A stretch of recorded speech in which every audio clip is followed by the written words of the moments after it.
एक छोटी सी लव नहीं પરંતુ લસ્ટ સ્ટોરી જેવો કિસ્સો સુરત સહિત સમગ્ર ગુજરાતમાં ચર્ચાસ્પદ બન્યો છે।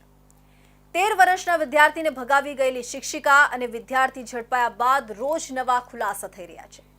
શિક્ષિકાને 5 મહિનાનો ગર્ભ હોવાનું ઘટસ્ફોટ થતા પોલીસ પણ ચોંકી ગઈ હતી। શિક્ષિકાની પ્રાથમિક પૂછપરછમાં ગર્ભમાં રહેલું બાળક વિદ્યાર્થીનું જ હોવાનું જણાવી રહી છે, જેથી પોલીસ પણ મૂંઝવણમાં મુકાઈ ગઈ છે। છેલ્લા 1 વર્ષમાં બંનેવે ઘણીવાર ઘરે શરીર સંબંધ બાંધ્યા હોવાની બંનેવે કબૂલાત આપી છે। આ સાથે જ વિદ્યાર્થીના મેડિકલ રિપોર્ટમાં તે પિતા બનવા માટે સક્ષમ હોવાનું જાણવા મળ્યું છે।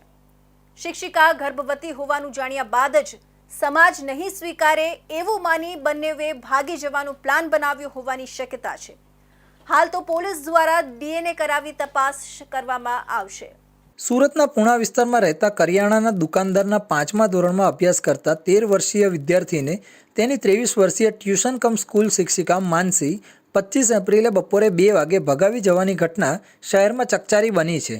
4.5 દિવસના સતત સર્ચ અને દોડાદોડી વચ્ચે પૂણા પોલીસે 30મીએ વહેલી સવારે જયપુરથી અમદાવાદ આવતી ખાનગી બસને રાજસ્થાન બોર્ડર પાસેથી આંતરી શિક્ષિકાને ઝડપી લઈ વિદ્યાર્થીને મુક્ત કરાવ્યો હતો।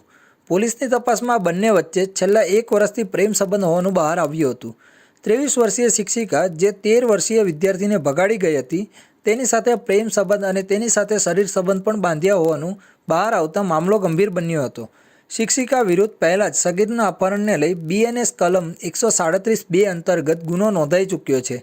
4.5 દિવસ બાદ આ શિક્ષિકા ઝડપાઈ હતી। શિક્ષિકા અને સગીર વચ્ચે શારીરિક સંબંધ હોવાનું બહાર આવતા પોલીસે આ શિક્ષિકા વિરુદ્ધ બાળકના યૌન શોષણ બદલ પણ કલમોનો ઉમેરો કર્યો હતો। આ શિક્ષિકા વિરુદ્ધ પોક્સોની કલમ 4, 8, 12નો ઉમેરો કરવામાં આવ્યો છે। આ શિક્ષિકા સગીરને 3 વર્ષથી અભ્યાસ કરાવી રહી હતી। શિક્ષિકાએ મુગ્ધાવસ્થામાં પ્રવેશી રહેલા વિદ્યાર્થી સાથે ફિઝિકલ રિલેશન સ્થાપ્યા હતા। દરમિયાન ગર્ભ રહી ગયો હતો, જેથી શિક્ષિકા સાથે રહી અલગ દુનિયા બનાવવાના ઈરાદે તેને ભગાડી ગઈ હતી।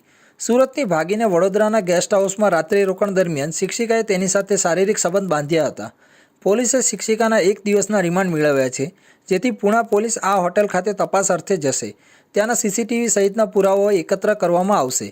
શિક્ષિકા અને વિદ્યાર્થી બંને ઝડપાયા બાદ એક ઘટસ્ફોટ થઈ રહ્યા છે।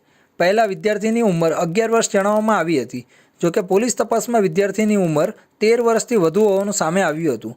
ત્યારબાદ નિવેદનમાં વિદ્યાર્થી અને શિક્ષિકાએ શરીર સંબંધ બાંધ્યા હોવાનું પણ સામે આવ્યું હતું। જ્યારે સૌથી મોટો ધડાકો તો મેડિકલ રિપોર્ટ બાદ થયો હતો। શિક્ષિકાને 20 અઠવાડિયાનો એટલે કે 5 મહિનાનો ગર્ભ હોવાનો ઘટસ્ફોટ થતાં પોલીસ પણ ચોંકી ગઈ હતી। આ સાથે 13 વર્ષીય વિદ્યાર્થી પણ સક્ષમ હોવાનું સામે આવ્યું હતું। પૂણા પોલીસ સ્ટેશનમાં જે અપહરણની ઘટના બની હતી એમાં જે વ્યક્તિ છે આરોપી એના સ્ટુડન્ટ સાથે એનું અપહરણ કરીને જતા રહ્યા હતા એ બાબતેની પોલીસે તપાસ કરી હતી, ગુનો નોંધી હતી અને એમની ધરપકડ કરી હતી। આ ઘટનામાં બંનેનું મેડિકલ કરવામાં આવ્યું છે। મેડિકલ દરમિયાન એ જાણવા મળ્યું છે કે જે આરોપી છે એ 4.5 થી 5 મહિનાનું પ્રેગ્નન્સી છે। આ બાબતને લઈ પોલીસે જે એવિડન્સ છે એ ભેગા કર્યા છે।